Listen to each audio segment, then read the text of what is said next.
They will not go to the same church with this white man to pray before one God, a God of all, a God of Abraham. They hold the same Bible, and they will not even go to the same mosque. African children would have different schools. The white children would have different schools, and the colored and the mixed would go to different schools. That is the phenomenon the African continent has gone through.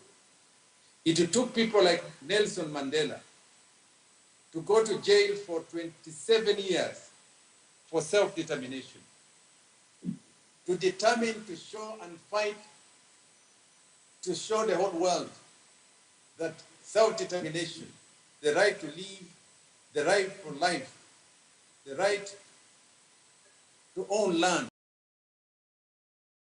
the African had. The Europeans entered the African continent, in South Africa, for example, without passports. They entered the African continent without the permission. They had kings here. We had a man called Shaka Zulu in South Africa.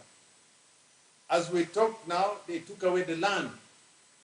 Today, my fellow brothers and sisters, I want you to know that out of the land which was given to the black man, owned by the black man, given to God by the black man, over 85% of the land is owned by the Boers, the white people, who came out from Europe and took away the land, killed many people, externalized many people, defranchised many people, made them poor, and they took away the land.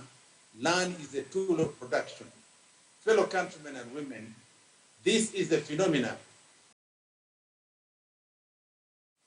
I have to remind you the history, because some people go to school to read history to pass exams. But this history is the painful history of the origin of the black man, the life of the black person.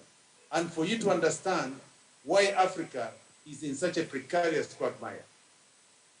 It took the people of Zimbabwe, a man called, who was the father of the nation, to go and to liberate a country which was then Rhodesia. There was a man called Smith who believed that all land belonged to the white man, and the black man did not have the right to own land because he didn't know how to use it. These are the challenges we face as the black people. It took people like Jomo Kenyatta, Dedan Kimathi, to form the Mau Mau, an uprising to stop the white from the white, which was being taken away by the black people, by the white man. These are the challenges we have faced, fellow countrymen and women. Tuko na kazi, we have a lot to do.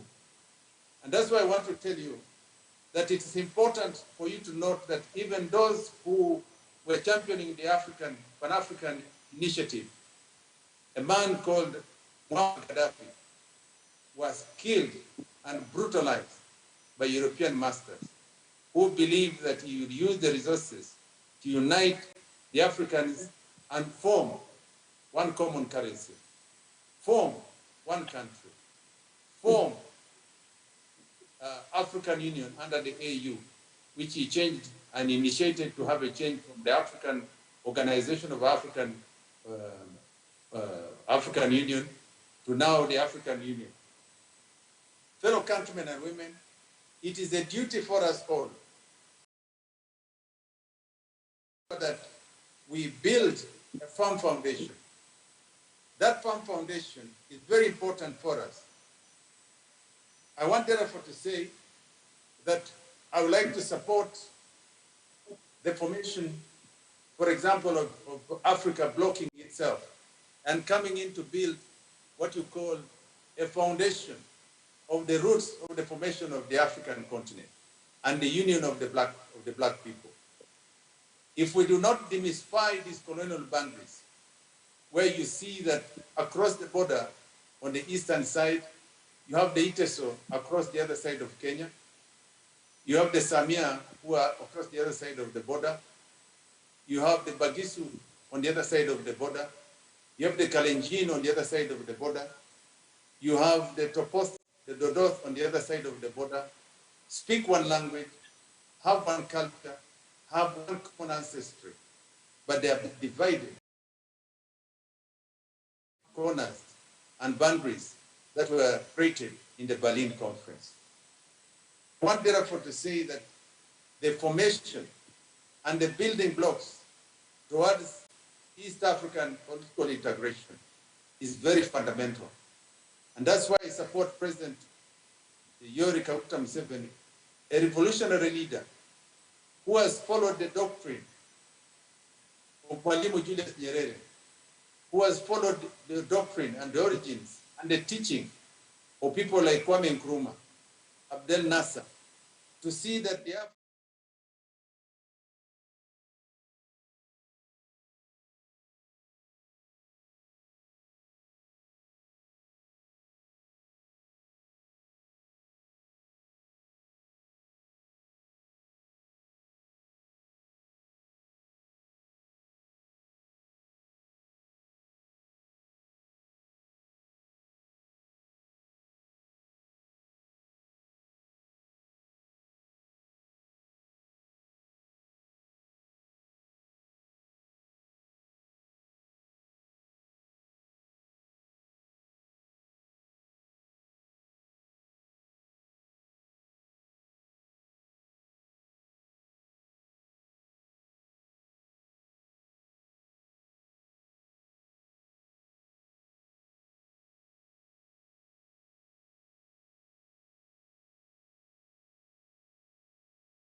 put featherweight and heavyweight in one ring. That would be murder.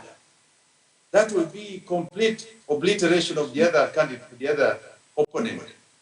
Africa has the duty to ensure that, first of all, we form this and form bulk group.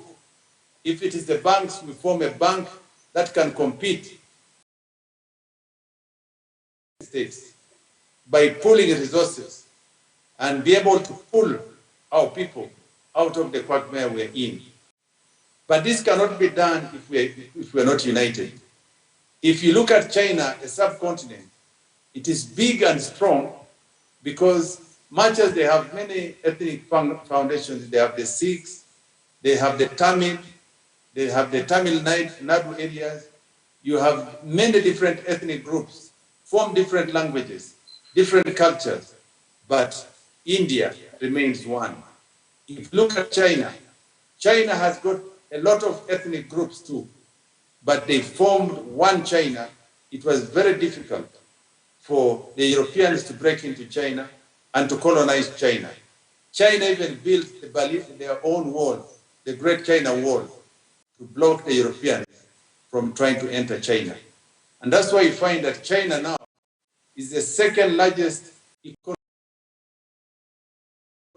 because China was able to bring its people together, demystify the dictates of the European bullies who wanted to create a space where China would be bullied. Fellow countrymen and women, I'm giving you this historical perspective for you to understand where we have come from, where we are today, and where we are heading. We will now be able to discuss more fundamental areas in which we think we now need to have self-determination by addressing issues that will be the flamethrowers, issues that will create a fundamental change, a change that will bring Africa together, a change that will change the mindset of the African continent, a change that will demystify these conflicts that we are talking about. Even within our own region, we are divided along individual lines, egocentric people. So what is to say that next week we'll open the chapter and address more fundamental issues, which we'll be able to touch on and awaken your mind. My mission today is to call upon you to wake up. My mission today is to make you understand that if you sit down and do not understand the future and the challenges you face as the black man, history repeats itself. I want therefore to call upon you as you go in tonight to think about you coming together, put aside your line of divisions, come together, work together as Africans, build together as Africans, unite Recording as in Africa, progress. and we will get to the direction we're getting. God willing, we will be together. I thank you, and I say all this for God and my country. Thank you very much. Our time check is exactly 9 p.m. Dr. Flight Captain Mike Mukula, he was talking to us the Pan-Africans or their Pan-Africanism development, and of course we looked at also at the challenges of the African continent.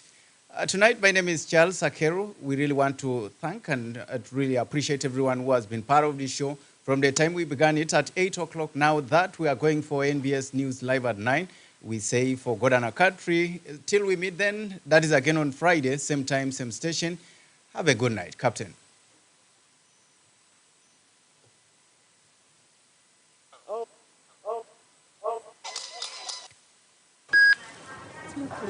The Prime Minister randomly sampled over 5 other It's just gone. 9 p.m. Agentune sawakalo ngesinu mtijo MTN itosoma pointa na konuka MTN senchu osodijo adumuna mina MBS luka titai arai imessages luka titai ichikak star idobet wongon dobet hash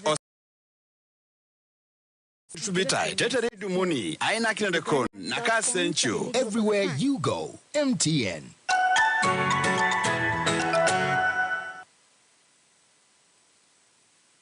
curve is flattening.